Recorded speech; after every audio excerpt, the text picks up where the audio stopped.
අද ගම්මැති අවුරුද්ද ලස්සන උන්චිල්ලාවකුත් හදලා තියෙනවා. අපි පුංචි ආයෙත් ඉන්නවා. ලස්සන උන්චිලි වාරක් කියන්නේ. වාරක් කියන්න ඕනේ උන්චිලි පදින්න ඕනේ. මේක වැල් උන්චිල්ලාවක් නේද? මේක මල් ටිකක් ගහලා තිබ්බනම් මල් උන්චිල්ලාවක් වෙනවා. සමහර කාලවල ගම්මානවල හදන ලොකු උන්චිල්ලා ගමේ කවුරුත් එකතු වෙලා අපි ඒකට කියනවා කතුරු උන්චිල්ලාව කියලා. එනවිට උන්චිල්ලා පිළිගන්න කතාවක්. මේක හැදුණු විදිහ ඒකෙන් අතීත කාලයේ උන්චිල්ලාව දැක්වෙනකොට ආපු විදිහ ඒකෙන් උන්චිල්ලාව කියන්නේ විවිධ ඉතිහාසයේ විවිධ දේවල් සඳහන් වෙනවා. ඔව් කිසි කිව්ව වගේම මේ උන්චිල්ලාව විෂ්ණු දෙවියන්ගෙන් තමයි ලෝකෙට ලැබුණා කියලා අපි අහලා තියෙනවා.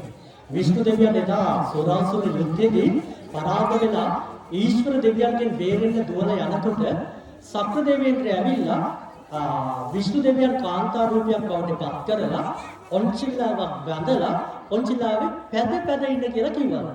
එතකොට ඊශ්වර දෙවියන්ට විෂ්ණු දෙවියන් හොයාගන්න බැරි වෙලා විෂ්ණු දෙවියන් බේරිලා තියෙනවා. ඔන්න ඔය විදිහට තමයි ඔන්චිල්ලාව ලැබුණා කියලා කියන්නේ. අපි දැන් ඔන්චිලි වාරක්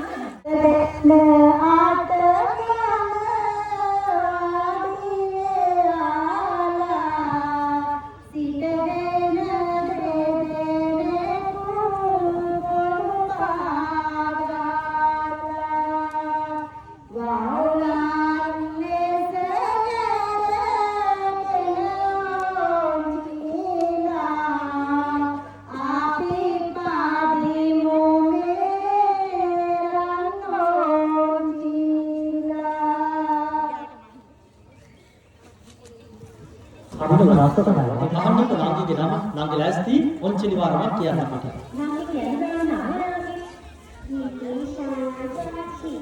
එහෙනම් අපේ නංගි ලෑස්ති ලස්සන ඔන්චිලි වාරමක් කියන්න.